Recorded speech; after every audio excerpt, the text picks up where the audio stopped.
بسم اللہ الرحمن الرحیم۔ سیرت النبی صلی اللہ علیہ وآلہ وسلم 100 اونٹوں کی قربانی۔ عبد المطلب کو یہ حکم اسکوات دیا گیا جب وہ اپنی منت بھول چکے تھے۔ پہلے خواب میں ان سے کہا گیا منت پوری کرو۔ انہوں نے ایک مہنڈا ذبح کر کے غریبوں کو کھلایا۔ پھر خواب آیا اس سے بڑا پیش کرو۔ اس مرتبہ انہوں نے ایک بیل ذبح کر دیا۔ خواب میں پھر یہی کہا گیا اس سے بھی بڑا پیش کرو۔ اب انہوں نے اونٹ ذبح کیا۔ پھر خواب آیا اس سے بھی بڑی چیز پیش کرو۔ انہوں نے پوچھا اس سے بھی بڑی چیز کیا ہے؟ تب کہا گیا اپنے بیٹوں میں سے کسی کو ذبح کرو جیسے کہ تم نے منت مانی تھی۔ اب انہیں اپنی منت یاد آئی، اپنے بیٹوں کو جمع کیا، ان سے منت کا ذکر کیا۔ سب کے سر جھک گئے، کون خود کو ذبح کرواتا؟ آخر عبداللہ بولے ابا جان آپ مجھے ذبح کر دیں۔ یہ سب سے چھوٹے تھے، سب سے خوبصورت تھے، سب سے زیادہ محبت بھی عبد المطلب کو ان سے تھی، لہذا انہوں نے قرعہ اندازی کرنے کا ارادہ کیا۔ تمام بیٹوں کے نام لکھے، قرعہ ڈالا گیا، عبد المطلب نام نکل آیا۔ اب انہوں نے چھری لی، عبداللہ کو بازو سے پکڑا اور انہیں ذبح کرنے کے لیے نیچے لیٹا دیا۔ جو ہی باپ نے بیٹے کو لیٹایا، عباس سے ثبوت نہ ہو سکا، فوری آگے بڑھے اور بھائی کو کھینچ لیا۔ اس وقت یہ خود بھی چھوٹے سے تھے۔ ادھر باپ نے عبداللہ کو کھینچا۔ اس کھینچا تانی میں عبداللہ کے چہرے پر خراش بھی آئی۔ ان خراشوں کے نشانات مرتے دم تک باقی رہے۔ اسی دوران بنو مخزوم کے لوگ آئے۔ انہوں نے کہا آپ اس طرح بیٹے کو ذبح نہ کریں، اس کی ماں کی زندگی خراب ہو جائے گی۔ اپنے رب کو راضی کرنے کے لیے بیٹے کا فدیہ دے دیں۔ اب سوال یہ تھا کہ فدیہ کیا دیا جائے۔ اس کی ترغیب یہ بتائی گئی کہ کاغذ کے ایک کاغذ پر 10 اونٹ لکھے جائیں، دوسرے پر عبداللہ کا نام لکھا جائے۔ اگر 10 اونٹوں والی پرچی نکلی تو 10 اونٹ قربان کر دیے جائیں۔ اگر عبداللہ والی پرچی نکلی تو 10 اونٹ کا اضافہ کر دیا جائے۔ پھر 20 اونٹ والی پرچی اور عبداللہ والی پرچی ڈالی جائے۔ اب اگر 20 اونٹ والی پرچی نکلے تو 20 اونٹ قربان کر دیے جائیں، ورنہ 10 اونٹ اور بڑھا دیے جائیں۔ اس طرح 10-10 کر کے اونٹ بڑھتے جائیں۔ عبد المطلب نے ایسا ہی کیا ہے، 10-10 اونٹ بڑھاتے چلے گئے۔ ہر بار عبداللہ کا نام نکلتا چلا گیا، یہاں تک کہ اونٹوں کی تعداد 100 تک پہنچ گئی۔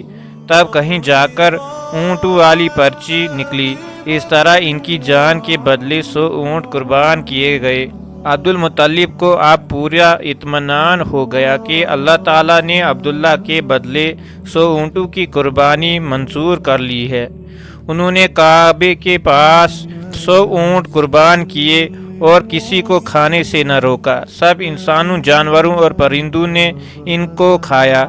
امام ظاہری کہتے ہیں کہ عبد المطلب پہلے آدمی ہیں جنہوں نے آدمی کی جان کی قیمت 100 اونٹ دینے کا طریقہ شروع کیا۔ اس سے پہلے 10 اونٹ دیے جاتے تھے۔ اس کے بعد یہ طریقہ سارے عرب میں جاری ہو گیا، گویا قانون بن گیا کہ آدمی کا فدیہ 100 اونٹ ہے۔ نبی کریم صلی اللہ علیہ وسلم کے سامنے جب یہ ذکر آیا تو آپ نے اس فدیے کی تصدیق فرمائی، یعنی فرمایا کہ یہ درست ہے، اور اس بنا پر نبی کریم صلی اللہ علیہ وسلم فرماتے ہیں میں 2 ذبیحی یعنی حضرت اسماعیل علیہ السلام اور حضرت عبداللہ کی اولاد ہوں۔ حضرت عبداللہ قریش میں سب سے زیادہ حسن تھے، ان کا چہرہ روشن ستاروں کی مانند تھا۔ قریش کی بہت سی لڑکیاں ان سے شادی کرنا چاہتی تھی، مگر حضرت عبداللہ کی حضرت آمینہ سے شادی ہوئی۔ حضرت آمینہ وہاب بن عبید بن مانح بن طلحہ کی بیٹی تھی۔ شادی کے وقت حضرت عبداللہ کی عمر 18 سال تھی۔ یہ شادی کے لیے اپنے والد کے ساتھ جا رہے تھے۔ راستے میں ایک عورت کعبے کے پاس بیٹھی نظر آئی۔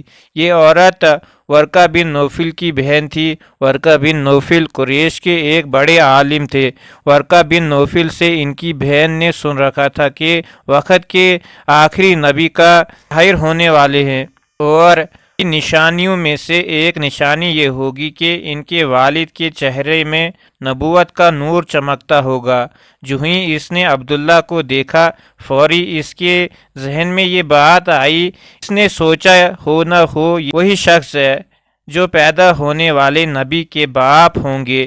چنانچہ اس نے کہا، اگر تم مجھ سے شادی کر لو تو میں بدلے میں تمہیں اتنے ہی اونٹ دے دوں گی جتنے تمہاری جان کے بدلے میں ذبح کیے گئے تھے۔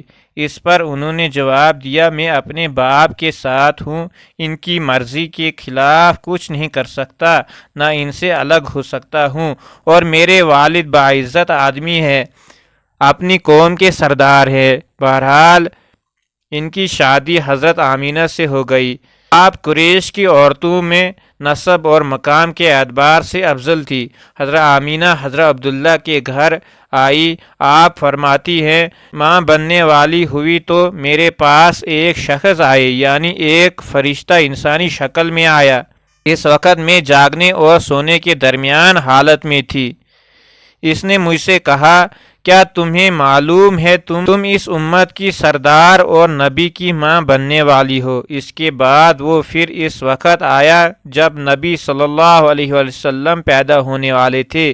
اس مرتبہ اس نے کہا، جب تمہارے یہاں پیدائش ہو تو کہنا، میں اس بچے کے لیے اللہ کی پناہ چاہتی ہوں ہر حسد کرنے والے کے شر اور برائی سے۔ پھر تم اس بچے کا نام محمد رکھنا، کیونکہ ان کا نام تورات میں احمد ہے اور زمین اور آسمان والے ان کی تعریف کرتے ہیں، جبکہ قرآن میں ان کا نام محمد ہے اور قرآن ان کی کتاب ہے۔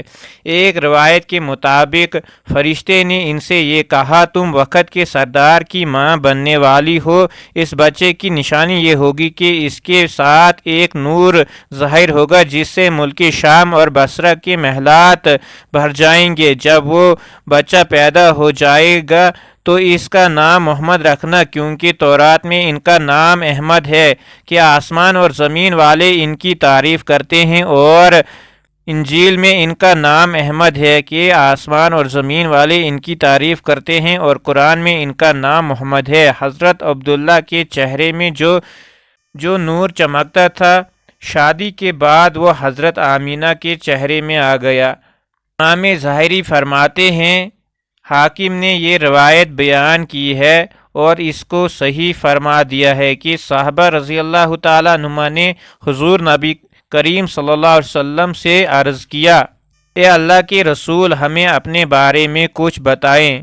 آپ صلی اللہ علیہ وسلم نے ارشاد فرمایا، میں اپنے باپ ابراہیم علیہ السلام کی دعا ہوں، اپنے بھائی عیسیٰ علیہ السلام کی بشارت ہوں اور خوشخبری ہوں۔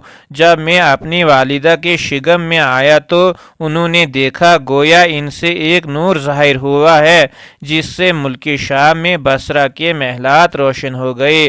حضرت آمینہ نے حضرت حلیمہ سعدیہ سے فرمایا تھا، میرے اس بچے کی شان نرالی ہے، یہ میرے پیٹ میں تھا تو مجھے کوئی بوجھ اور تھکن محسوس نہیں ہوتی۔ حضرت عیسیٰ علیہ السلام وہ آخری پیغمبر ہے جنہوں نے آپ صلی اللہ علیہ وسلم کی آمد کی خوشخبری سنائی ہے۔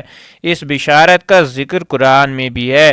سورہ صاف میں اللہ تعالیٰ فرماتے ہیں، اور اسی طرح وہ وقت بھی قابل ذکر ہے جبکہ عیسیٰ ابن مریم علیہ السلام نے فرمایا کہ ان بنی اسرائیل میں تمہارے پاس اللہ کا بھیجا ہوا آیا ہوا ہوں کہ مجھ سے پہلے جو تورات آ چکی ہے میں اس کی تصدیق کرنے والا ہوں، اور میرے بعد جو ایک رسول آنے والا ہے ان کا نام مبارک احمد ہوگا، ان کی بشارت دینے والا ہوں۔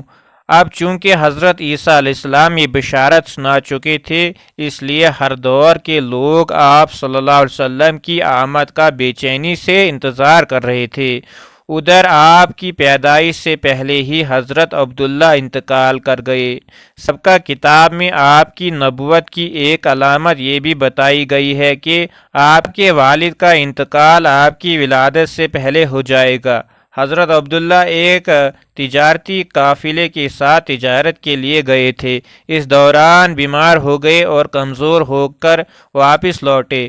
قبیلہ مدینہ منورہ سے گزرا تو حضرت عبداللہ اپنے نانیال یعنی بنو نجار کے یہاں ٹھہرے۔ ان کی والدہ بنو نجار سے تھی، 1 ماہ تک بیمار رہے اور انتقال کر گئے، انہیں یہیں دفن کر دیا گیا۔ تجارتی قافلہ جب حضرت عبداللہ کے بغیر مکہ مکرمہ پہنچا اور عبد المطلب کو پتہ چلا کہ ان کے بیٹے عبداللہ بیمار ہو گئے ہیں اور مدینہ منورہ میں اپنے نہنیال میں ہیں، تو لانے کے لیے عبد المطلب نے اپنے بیٹے زبیر کو بھیجا۔ یہ وہاں پہنچے تو عبداللہ کا انتقال ہو چکا تھا۔ مطلب یہ کہ آپ صلی اللہ علیہ وسلم اس دنیا میں اپنے والد کی وفات کے چند ماہ بعد تشریف لائے۔